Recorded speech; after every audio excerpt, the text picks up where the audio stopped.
welcome Avril Mackenzie, who's here in place of Philip Bell. Thank you for that, Chair.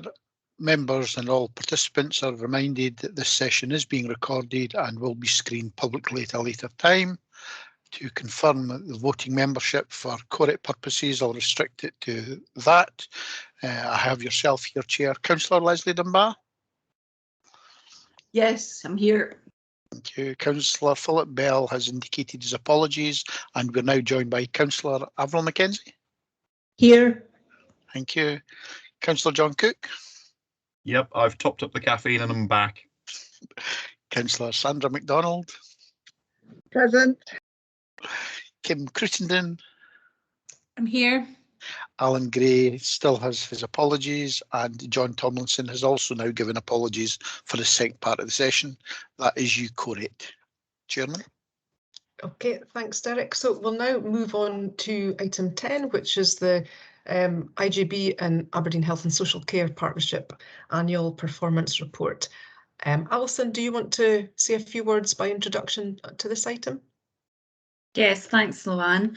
And Grace Milne has also joined the meeting, who helped prepare the report. So I'll perhaps bring Grace in for any questions later on if necessary. So the Public Bodies Joint Working Act obliges the IJB to prepare and publish an annual performance report, and the report in front of you today relates to the period 1st of April 2020 to the 31st of March 2021, and therefore it has a strong focus on the work of the partnership in responding to the COVID pandemic. Whilst we appreciate the impact the pandemic had and continues to have on both staff and our communities, we nonetheless wanted to recognise and celebrate all the hard work that was undertaken during that time. The report also contains the appendices for both the national and the MSG indicators. The format of those appendices is agreed nationally, which allows benchmarking purposes across Scotland. An additional appendix to the report in front of you this year is the easy read public version of the annual performance report, very short and very visual. And this was developed by a group of career ready students who provided useful insight from the perspective of people who don't necessarily have a detailed knowledge and understanding of the health and social care partnership. So we took their advice on board when we were designing that easy read public version. So the report and the two appendices are in front of you today. As I say, happy to take any questions. Thanks, Alison. I'll open that up now for any comments, feedback from people. Or maybe just while people are warming up, I really liked the two-page summary and the fact that we'd had some students around that, just from people who are not so involved in the partnership, to be able to give their views. So it was really good to see that come through. So thank you for that. Any comments from colleagues today? Sandra MacDonald. Thank you, Chair. I just wondered how we distributed some of the information that's in here, particularly that in Appendix B with the two-pager, and also it's just to, I suppose, on the second page of that, under the pathway redesign. Although this is the Aberdeen one, there is Shire stuff in there, and I guess there might be an equivalent for the Shire with city stuff in it. Would I be correct in thinking that? And just to make the comment that gosh, a lot has gone on, and a very good report. Thanks. Thanks, Sandra. Alison. Thanks, Sandra. So yes. Firstly, in terms of how we publish or distribute the report, both the longer version and the public easy read version will be available on our website. The longer version will also go to both partners, NHS Grampian and Aberdeen City Council. The public easy read version, we will be promoting that through social media and through the locality empowerment groups and the various existing networks that we have throughout the partnership.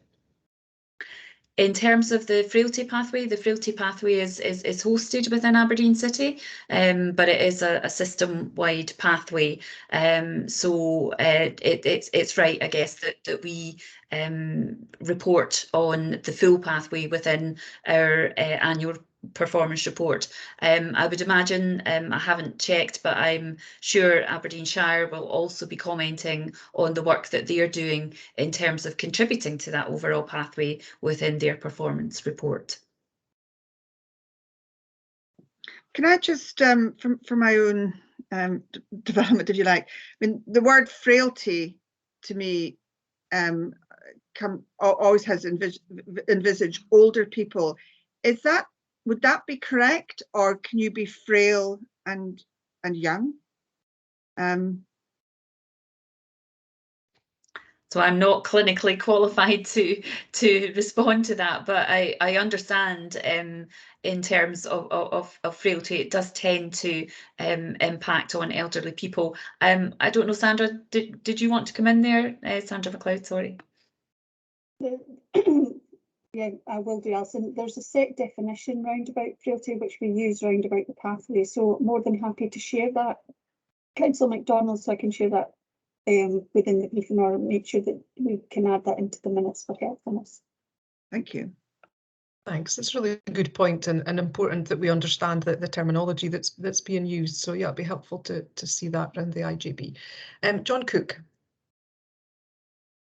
Thanks, Luann. Yeah, just a very brief comment to say that I thought it read very well.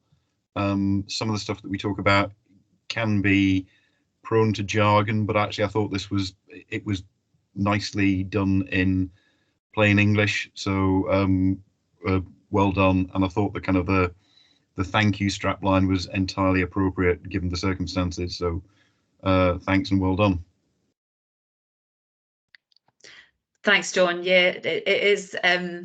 It's sometimes difficult to strike that balance, particularly when you're so close to the services being delivered, that you do tend to get mired in jargon. But the way the career ready students approached their project in terms of developing the easy read version was indeed to read the whole that big version. So they were very good in terms of the questions that they asked from that initial read that indicated to us the areas where we had to consider the language that we were using. So that they were very useful in that regard, and that was certainly a lesson very well learned this time round, and something that we would hope to repeat in future years. We, as you know, we were trying to keep the document to a reasonable size in terms of readability, but there was just so much that went on last year that we felt we had to not restrict ourselves to size and just report it all as much as we could. I thought the length was fine. I mean, sometimes you read annual reports and you kind of lose the will to live after page 57, but I just thought it was good. Thanks, John. Kim. Hi, just a simple question again. I agree, it's excellent, it's so easy to read and so visual. I just wanted to ask around the, because public health is so incredibly important, and some of the apps and things that have been mentioned or sites that people can access, which are great. I just wondered about hit rates and and success with these things, if you had any detail on that and how much they're being accessed, because some things I wasn't aware existed myself as a city resident, and it's how we can, I guess, how well they're doing and how that can be improved as more and more things go online. Yep, the hit rates is definitely something that we have in our sights in terms of future performance reporting. Some of the apps and what have you that are in the annual report are very new, so we don't have like a full year's data yet. But absolutely, that's something that we can ensure that we capture and report on in future years. Thanks, Alison. I see Sandy's got his hand up too. Sandy. Yes, thank you, Chair. Just to support Alison and answer that question, I mean, we've experimented a bit with the vaccination campaign and targeted social media on particular streets and in particular postcodes in particular areas, trying to drive people to our contact centre. And the summary is 95% of all the people who phone have seen our targeted social media adverts. So I think one of the legacies beyond the vaccination will be we know our tactics now, how to reach people and how to kind of use Dr. Google and stuff like that to kind of put targeted information to people. So that has worked really well. And I think that's something that the partnership would probably want to build on. Thanks, Sandy. No, absolutely. There's a lot of learning from our recent experience that will benefit the partnership as we go forward. Okay, thank you. I'm not seeing any other questions or hands up. So I think what I did see around the room was lots of heads nodding when John Cook was saying how easy to read it is and how accessible, and that it's a good read, and clearly lots of work gone into this. So please pass on our thanks to the team involved in this. And I suppose maybe an offer from IJB members, if there is to be going out on Twitter, the 2-page summary, very happy for IJB members to share it with their wider networks, and that might just help us reach more people with the journey that the partnership is on so far. So please use us as people that can connect to others too. So thank you. So I'll move to recommendations. It is recommended that we approve the publication of the annual performance report 2020 to 21 and the public summary which is attached, and we will put that on Aberdeen City Health and Social Care Partnership's website, and we'll instruct the Chief Officer to present the approved annual performance report to both Aberdeen City Council and NHS Grampian. And the only other thing I noted was that we'll get a sight of the definition of frailty that we're using in the pathway circulated around the IJB. People content with that? Yeah. Okay, thank you. Good stuff. Okay, now we'll move on. So we note that we've deferred hybrid meetings as discussed in my introduction. Happy for any comments on that to go to the report author in the meantime. Item 12 now then is the financial monitoring of Q1. I'll hand over to Alec, who's on the call. Alec, over to you. So thank you, Chair. Yeah, we've got before us the financial monitoring to the end of June. Just highlight to the board, it is quite early in the financial year to be picking up on some of the trends that are potentially coming through, but the team have had a look through the finances and taken it from there. Largely following on from last financial year, the mainstream position appears to be largely okay, although there's a couple of up and downs across that we are looking into.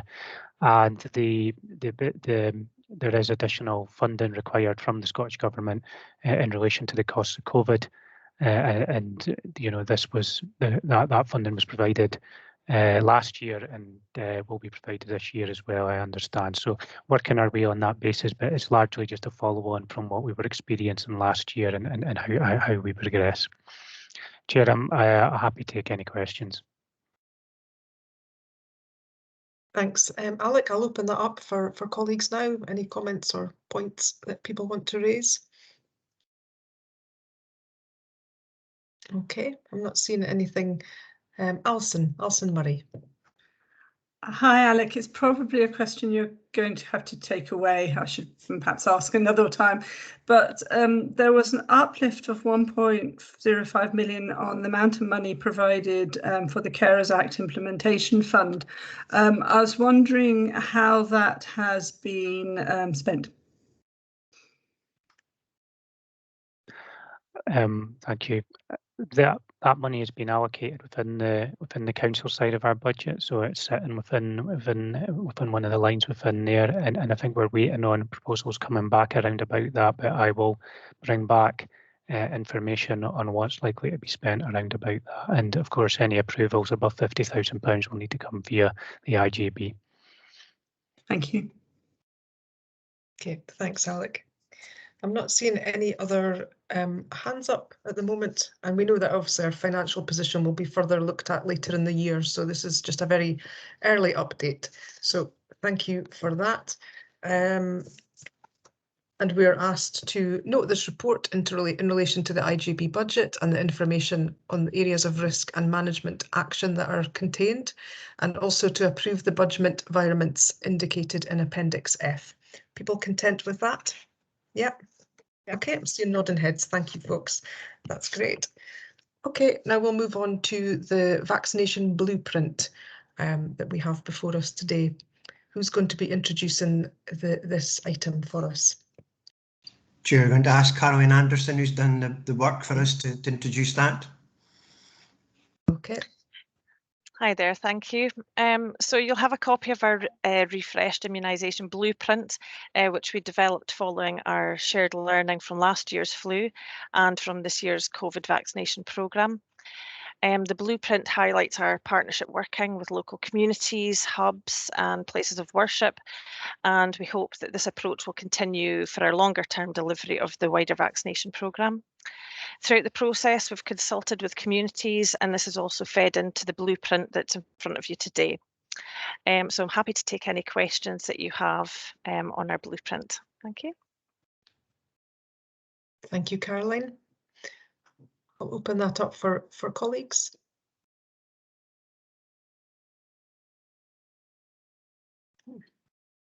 John Cook.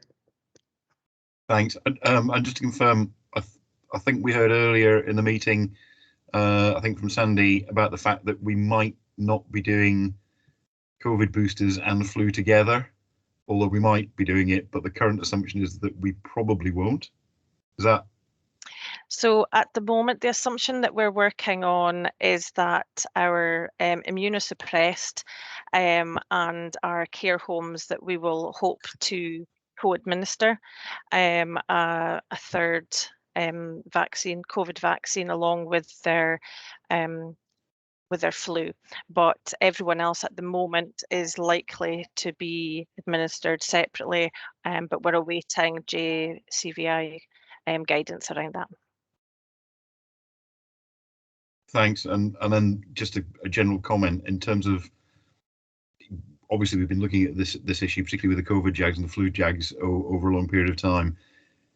I just think the paper illustrates what a large logistical challenge some of this stuff has been. So I don't envy you having to sort it out, but I think if people see where we've got things wrong, if you understand the size of the challenge, you can get why it's not going to be perfect all the time. So yeah, well done.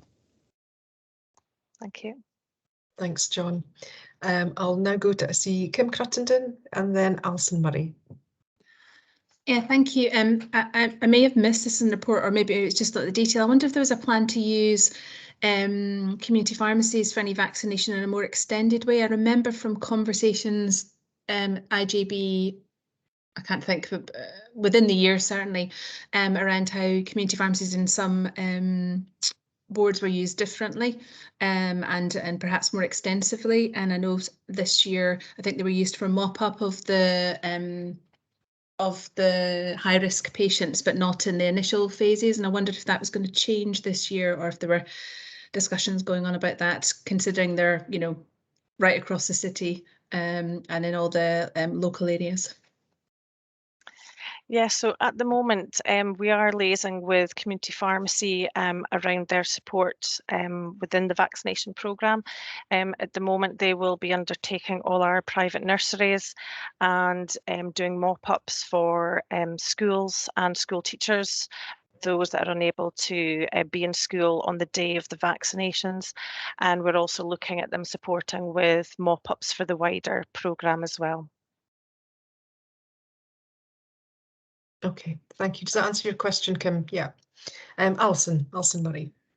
Yes, I noticed that there's mention about the distance to P&J Teca.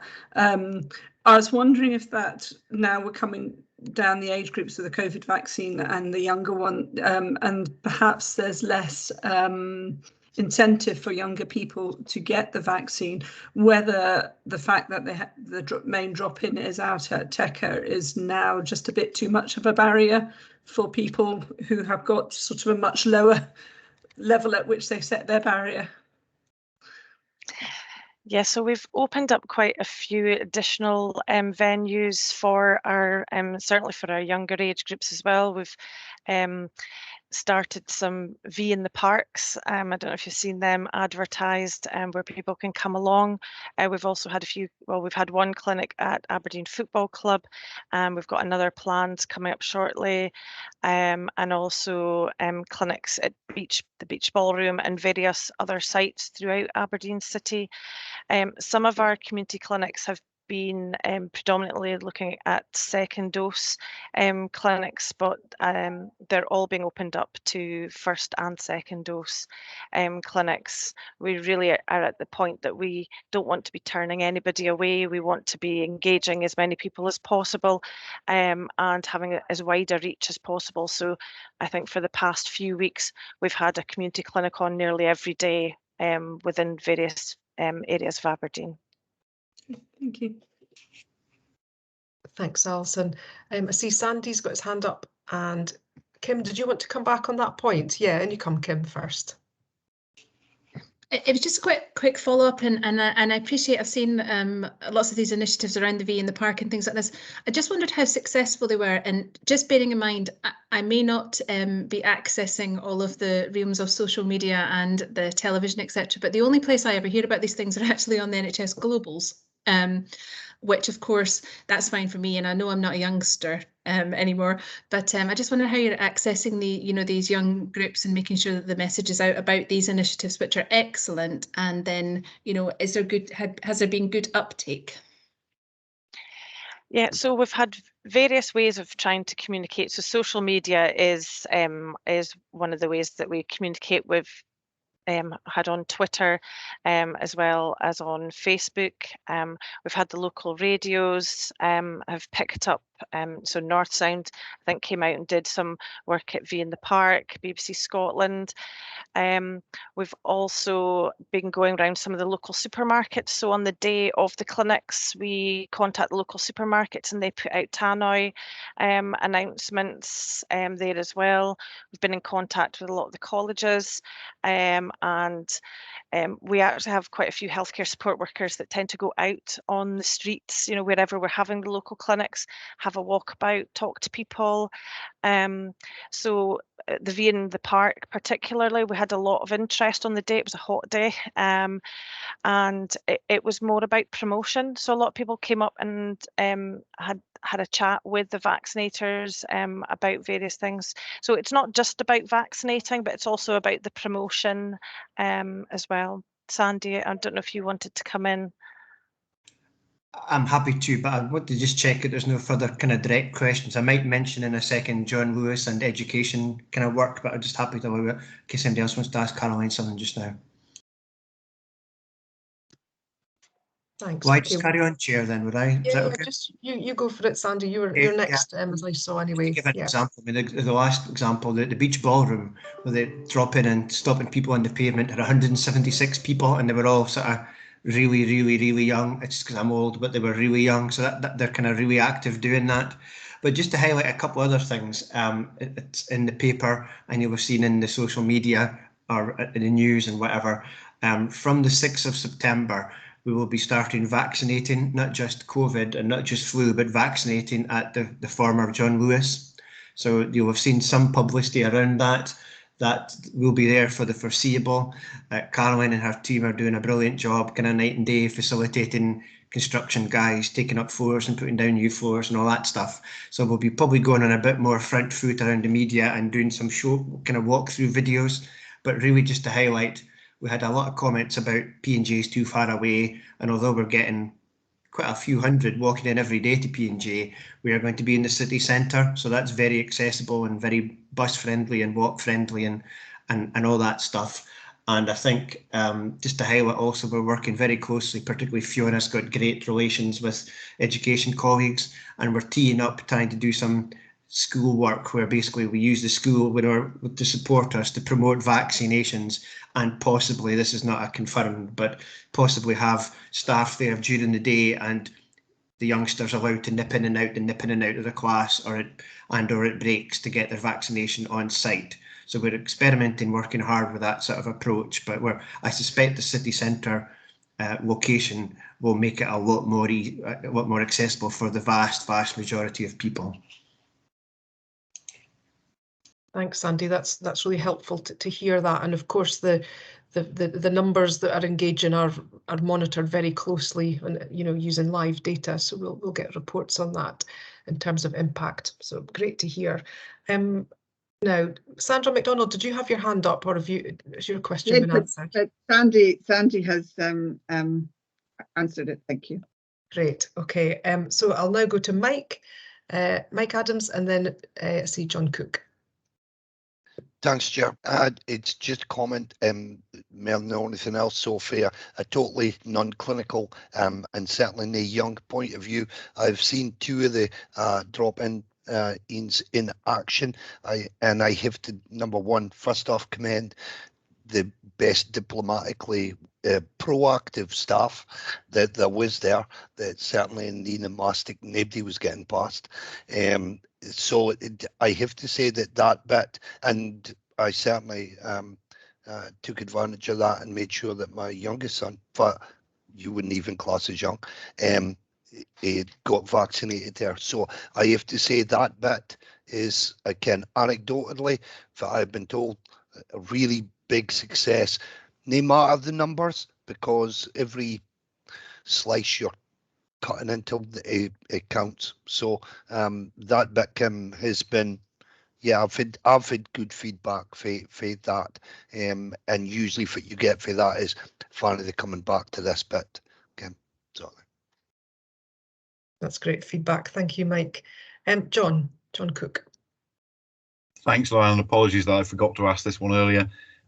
Just in terms of the flu jags, last time we were asking people to come to specific locations, and it was within a certain radius of their GP practice, and quite a few people are registered with a GP practice that isn't near where they live, or in my case, my flu jag was about 50 minutes walk from where I live, just because the way it worked out.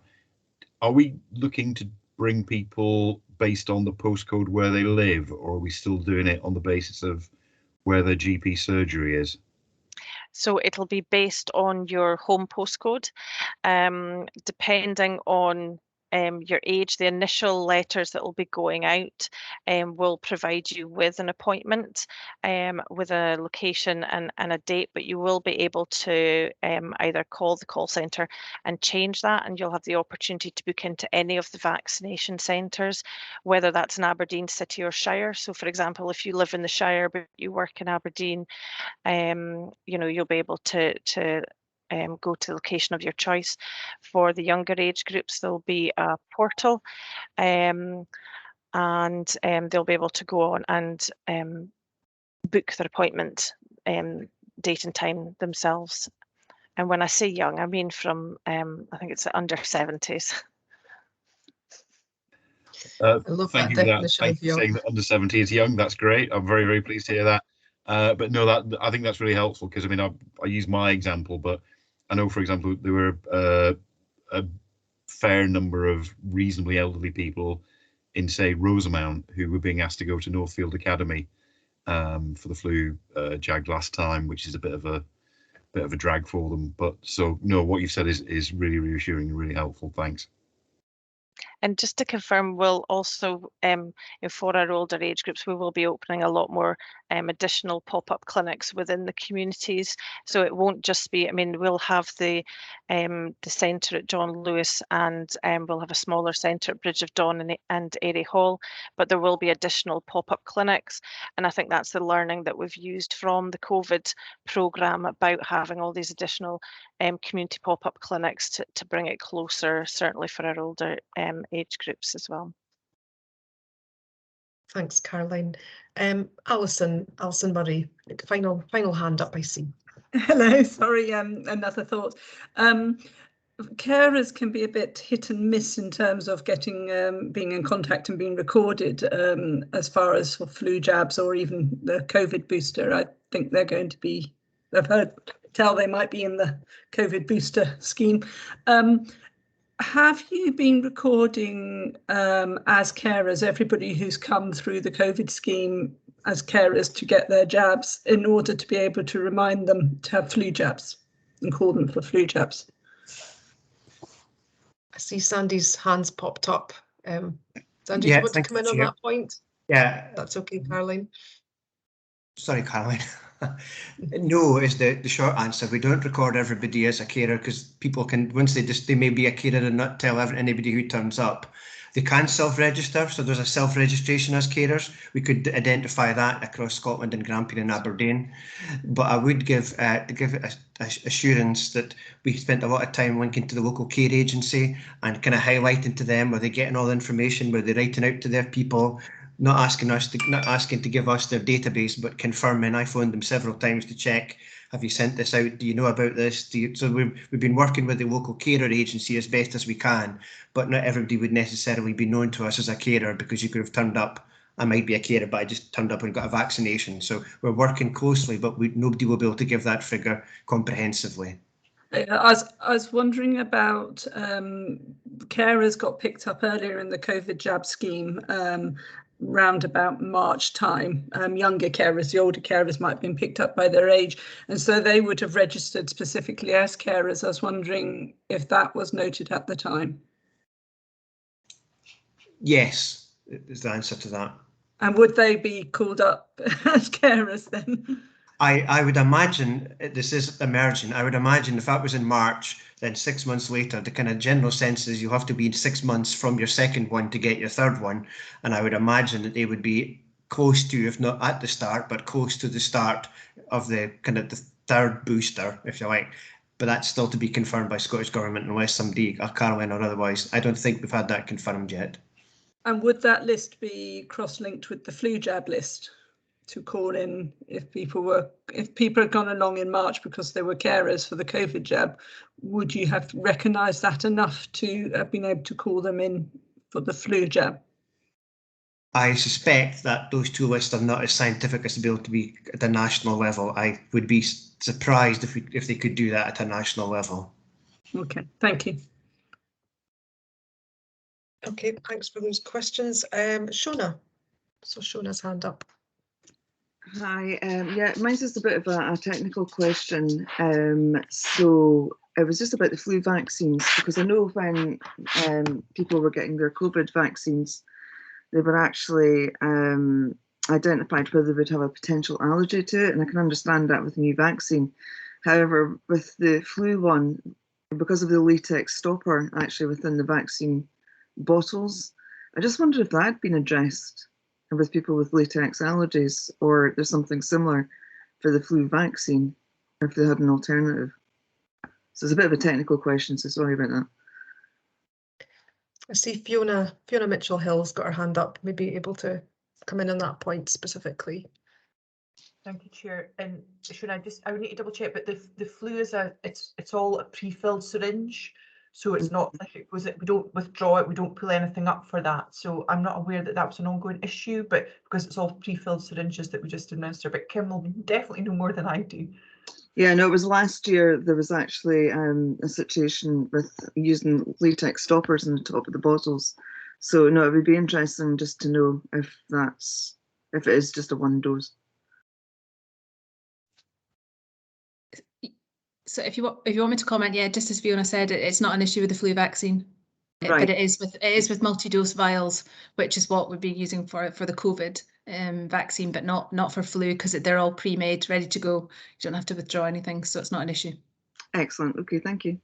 Okay, that answers your question. Thanks, Kim. Different hats. Thank you. Okay, I don't see any other hands up, so we'll go to recommendations. Yeah, Shona's just taking her hand down. I would just want to add my thanks to Caroline and the team for the work that's gone into this. It's clearly hugely complex, and there's quite a lot of uncertainty still around how, you know, the delivery and what can be delivered. So I think the team are to be commended on what they've delivered so far, but also, you know, and look into the future.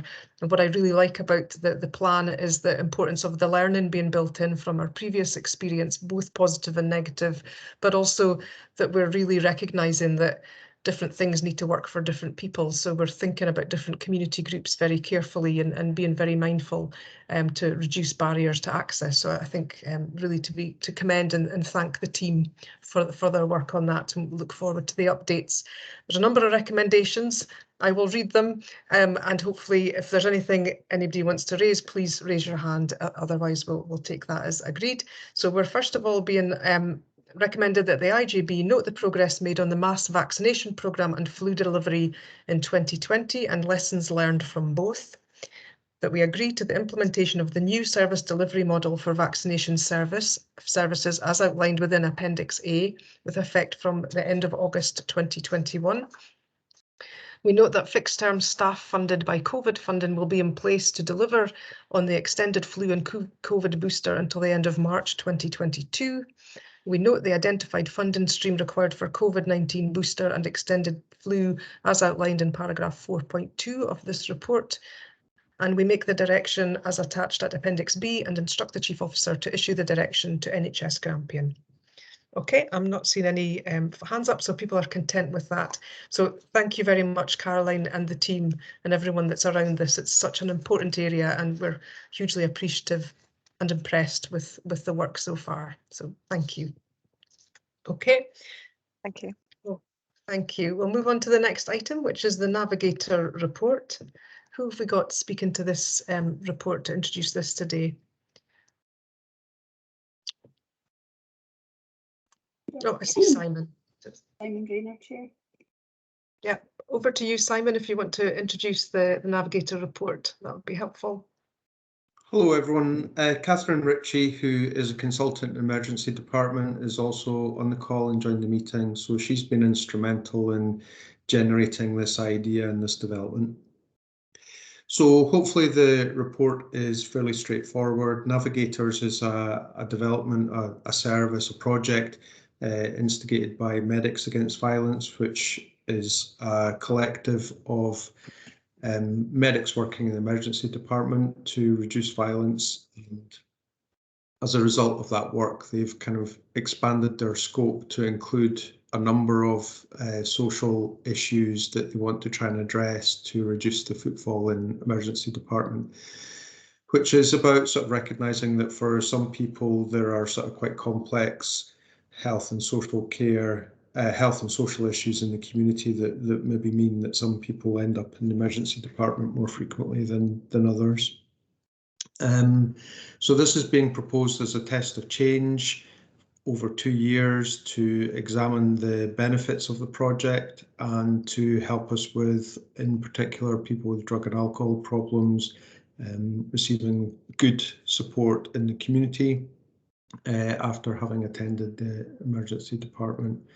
We've had a number of meetings and also involved people with lived experience in the discussions. Alan Chalmers was there and quite supportive, I think.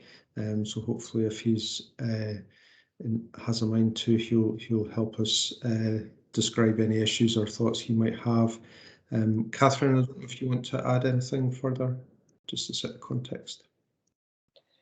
Yeah, hi everyone, thanks for having me. As Simon said, I'm a consultant in the emergency department, Aberdeen Royal Infirmary, Dr. Gray's Hospital as well. So I think this has really come to the fore. I've spoken to colleagues who've worked with navigators in the Central Belt, and the thing that really makes a difference for them is we're all very used in the ED to maybe handing out a leaflet or a card for here's how you get help with your alcohol and drugs problems that you've discussed.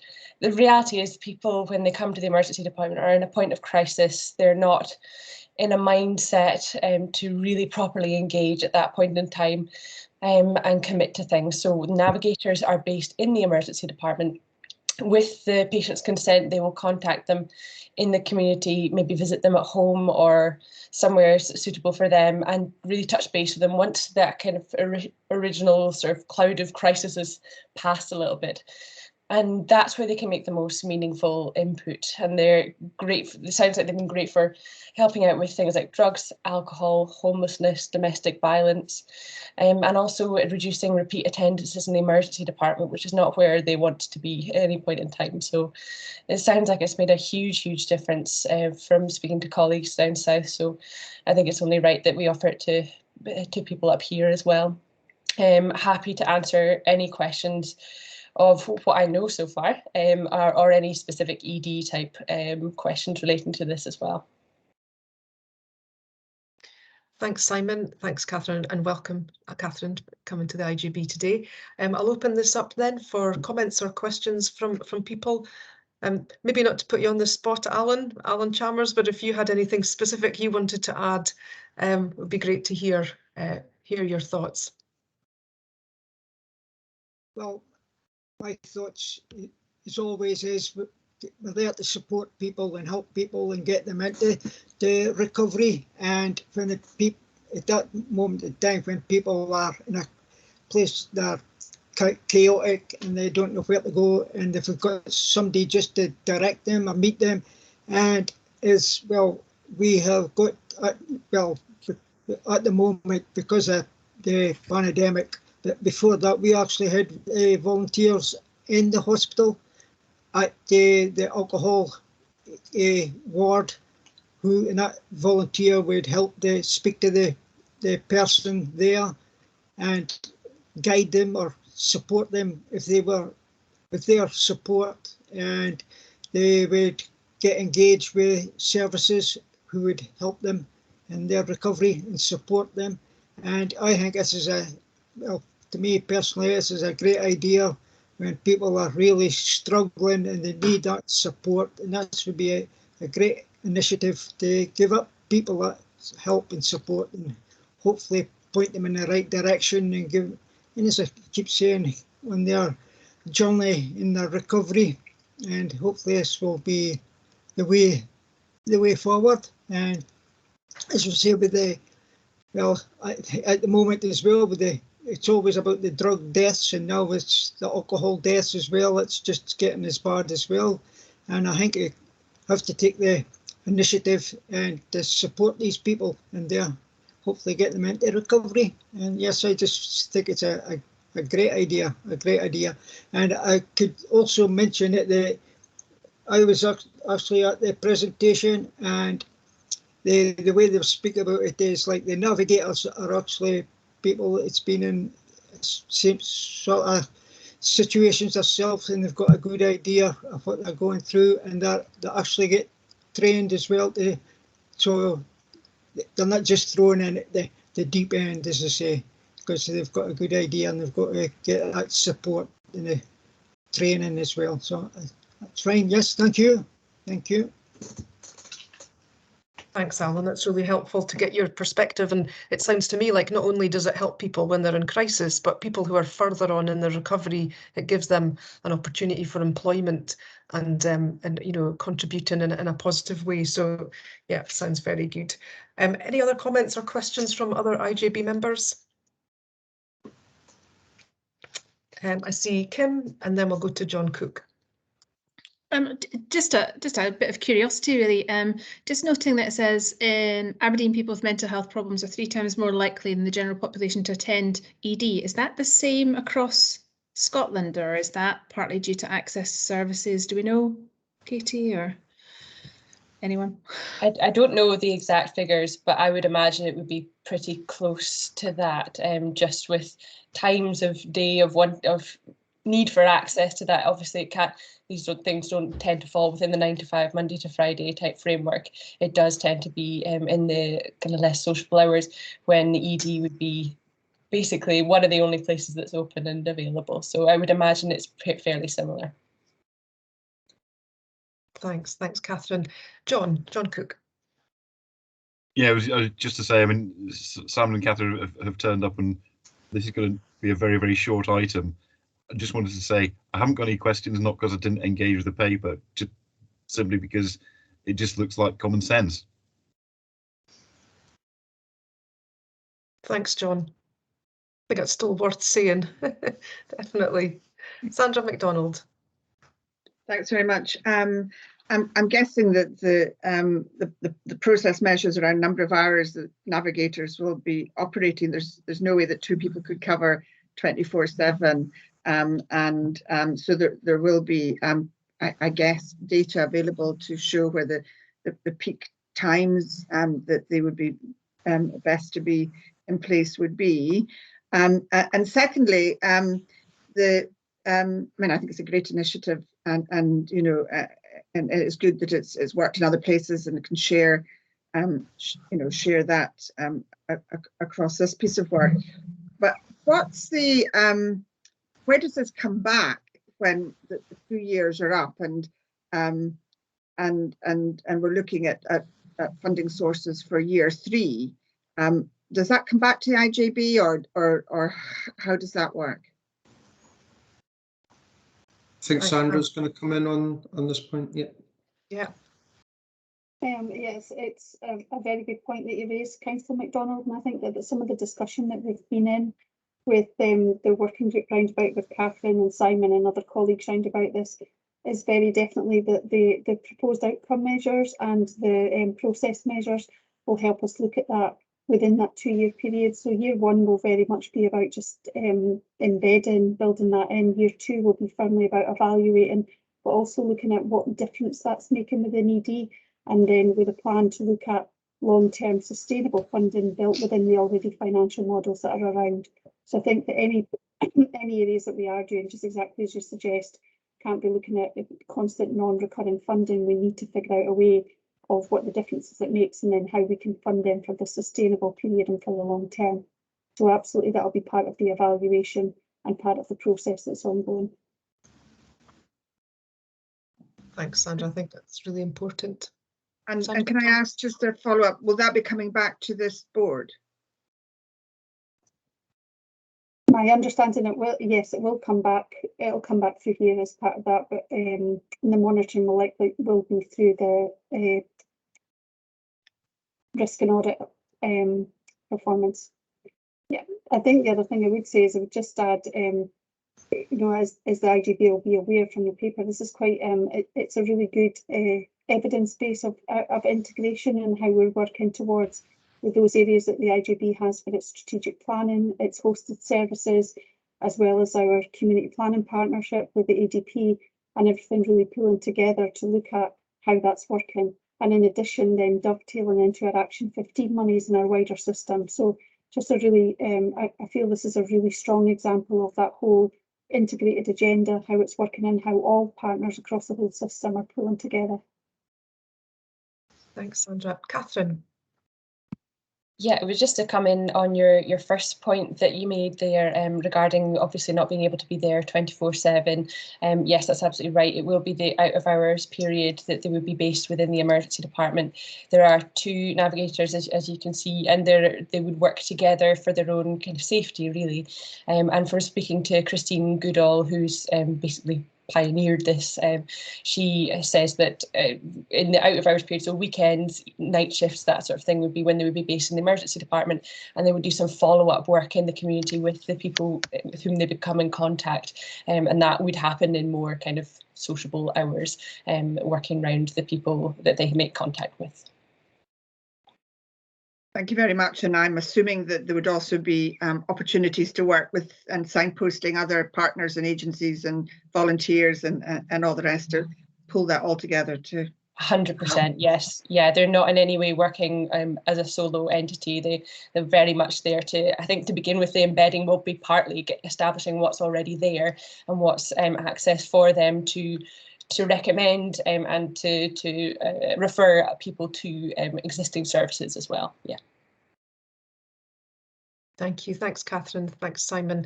I'm wondering just on Sandra MacDonald's question about when it comes back, whether we should put in a recommendation just to that closing the loop, that we note that it will, the evaluation report will come back through the risk area Risk Audit and Performance Committee in due course, and that will be before the end of the funding period, so that we're considering sustainability at an early stage, and not when the funding's really coming to an end.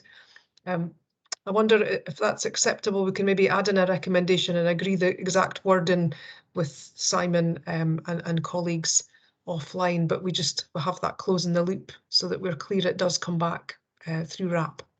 Yeah. Agreed. Good, okay. So recommendations are that recommendation A, we approve the business case for the development of a navigator service in the ED of Aberdeen Royal Infirmary, and B, that we make the direction as attached at Appendix A and instruct the Chief Officer to issue the direction to the NHS service, NHS Grampian. And then a new recommendation that is to ensure or to note that evaluation report will come back through the Risk Audit and Performance Committee of the IJB in due course. Yeah, or wording to that effect, but that's kind of the gist of it. Yeah. Thank you, Simon. Thank you, Catherine. We're all really behind this, as you can see, and see it as the right thing to do, and very much aligned with our strategic intent of trying to get upstream and really care for our vulnerable citizens. So thank you for taking this forward, and we look forward to hearing how it progresses. Thank you. Okay. Thank you. We'll go to our next item then, which is the link service. Thank you, Susie. Chair. Yeah, thank you, Chair. Hi. Yeah. Hi. For those that don't know me, I'm Susie Downey. I'm a programme manager within the partnership. Good afternoon. The paper you have in front of you today looks for approval for a direct award to SAMH for the Aberdeen Links service in its current form. This would extend the current contract up to the 31st of March 2023. I'll give a quick synopsis of the service and a synopsis of the paper, just to give an overview. The service has been in place since January 2018, and it's currently delivered by the provider SAMH. There's 20 full-time equivalent link practitioners delivering a service across Aberdeen City via referrals from GP practices. And the paper you have in front of you gives you an overview of the success of the service and its current performance as attached in Appendix B. As you will have read, the feedback is positive from both patients and GPs, and the interim evaluation has noted improved outcomes as well as a reduction in demand on GP services across the city. The paper details the reasons for a direct award to delay the tender process. First and foremost is to protect the stability of the service and those individuals that potentially could be negatively impacted by any gaps in that service delivery. We know that there's been increased need from the pandemic, and our city practices have had increased and multiple demands on them. And also in terms of the current situation, uncertain environment that we're all working within, we know that there's a continued number of unknowns in the short to medium term, and we look to protect the service from that. In addition, but not the main reason, there's also some consideration that there is potential impact of the Feely report, which is currently out for consultation for the National Care Service, and any impact that might be on how we procure services moving forward. So this may have a potential impact on this going forward. These are the reasons that we present the paper for you today. Also, just to mention, to reassure the board chair, we've also detailed a commitment in the paper to commence the retender process no later than April 2022, which ensures we give ample time to ensuring that we don't have any impact on service delivery, but also ensuring that we have a smooth transition of service, as well as the proper time for engagement with all our providers. The recommendations are set out in front of you, and I'm happy to take any questions. Thanks, Susie. It's a really helpful overview, and I see Chris Smiley with us today as well, so welcome, Chris. I'll open that up then for questions and comments from IJB members. For people that are newer, just as a little bit of history, is that Aberdeen City were quite quick to introduce link workers, which is now an approved and a really well respected model that's now being rolled out across all IJBs across Scotland. Sandra. I just wanted to get an indication perhaps of staff turnover from the last 3 years. Is that something that somebody knows just now? Chris. Sorry, Chair, can I come in there? Thanks. In terms of staff turnover, the first 2 years of the project, we had very little staff turnover, with one link practitioner kind of moving on to different posts. Unfortunately, in the last kind of 8 months, we've had probably 6 staff turnovers, but they're all resulted into kind of moving into kind of promoted posts in other organisations, or other services that are commissioned by the partnership or council or NHS Grampian, such as Penumbra. So they're staying within the system, which is really helpful for us. But we are still working with SAMH to make sure that they still get a high kind of caliber of candidates being recruited back. So we always still get a kind of good response to our recruitment advertisements in terms of that, and that's been quite positive. Thank you very much. I'm just very aware as a city councillor that I engaged early doors with in the George Street Harbour ward where I represent, with our community builder, which I suppose is the same model, but it's COVID, isn't it? But there hasn't been that sort of engagement. So I would encourage any staff to get in touch with their local councillors, because they can be a very useful resource to the Links team. Fantastic, thank you. Thank you. I've not seen any other hands up. Again, I think similar to the last item, this is not because we're not interested in this, but we're very comfortable and familiar with the Links worker activities and the really strong evaluation that we'd seen earlier around this. Okay, so if we have no further questions, we will just go to the recommendations. So we're recommending that we approve the expenditure as set out in report section 6 of the procurement business case appendix A. We approve the making of a direct award of a contract to SAMH for the Aberdeen Link service from 8th January 22 to 31st of March 2023, which is 1 year and 3 months. And we make the direction as attached at appendix B and instruct the chief officer to issue the direction to Aberdeen City Council. So we're all content with that. I'm not seeing any hands up or anything, so no, that's fine. We're happy to go with that. And please pass on our appreciation to the team for the good work that we know that they've been doing both before COVID and also during the past 18 months. So thank you very much. Okay. Thank you. Good. Thank you. Right, so moving on then to our item, which is the technology fund. So as I said in the introduction, I'm hoping that we can have most of the discussion of this in public. The only bits in private are around the finance. So if you do have finance questions, we'll absolutely go into a closed session for that. But if people could indicate that in their question, and we can arrange things appropriately, but keen to have as much discussion as possible publicly. So who is here? I see Neil Stevenson has joined the call. So Neil, do you want to introduce the Technology Fund report? Yeah, good afternoon, Chair. Yes, I can do that. The IJB, we're looking to get approval from the IJB for the expenditure to support the outcome-focused commissioning of care and support through the investment by commissioned service providers in technological-based solutions.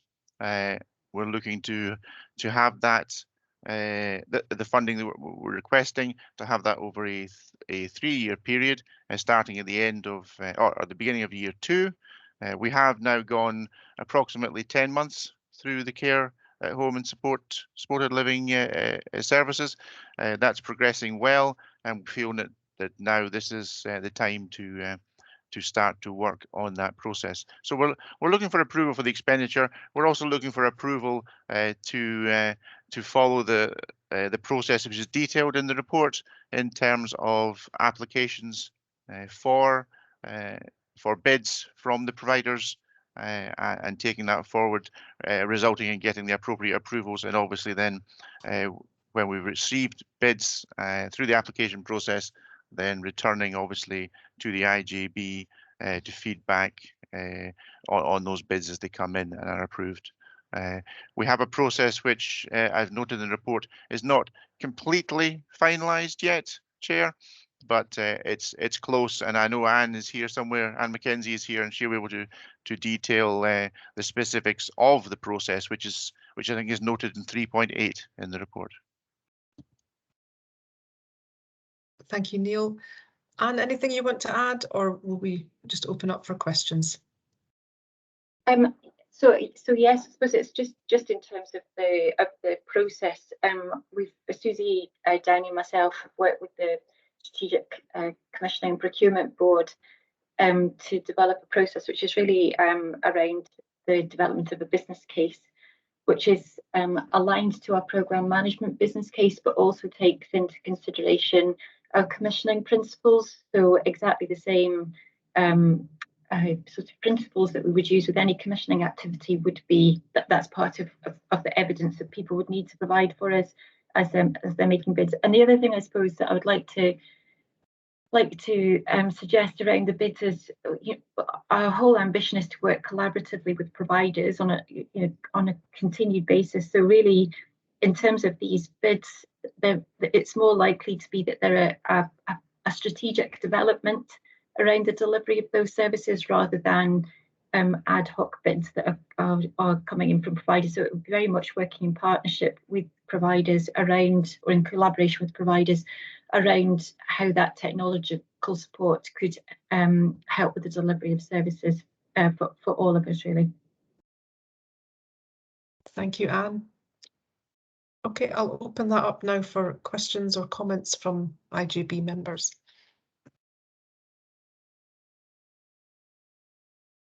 Sandra MacDonald. Thank you, Chair. My question may stray into money, so we might need to go into a closed session. But it's just that I didn't. I'll be honest. I didn't quite understand what the funding was for. Was it for bits of kit, or is it people bidding in? Seemed to be the thing for is it things like pressure mats and cameras in the home? I just didn't quite get what it was, and I have a question as well about the costs as well. Thanks, Sandra. I mean, I can start with that, Councillor. Thank you for your question. The use of the funds will be varied. It will be quite diverse, I think. It will be to support the delivery for training purposes. It could cover all the things you mentioned there, as well as training, and also to support the staff, possibly with a system which will help them to deliver the care better and more efficiently, and hopefully get well, obviously, clearly, very good services for our service users, but also to do that in the most efficient way possible. I think we're entering a period which we discovered ourselves in terms of Teams meetings constantly for everything. So I think there's probably a lot of technological opportunities there to deliver the services. It's very innovative, and I think certainly something I hope we can support here to move forward. Thanks, Neil. See Anne's hand up as well. Anne, do you want to come in on that question? Yes, I think Neil's right. Councillor McDonald, we're not clearly stipulating to providers that it needs to be on anything in particular. But what we do know is that our use of technology in the provision of care at home just now is really low. And also we know that there's a rising demand for care, and our services are fully stretched. So it's imperative.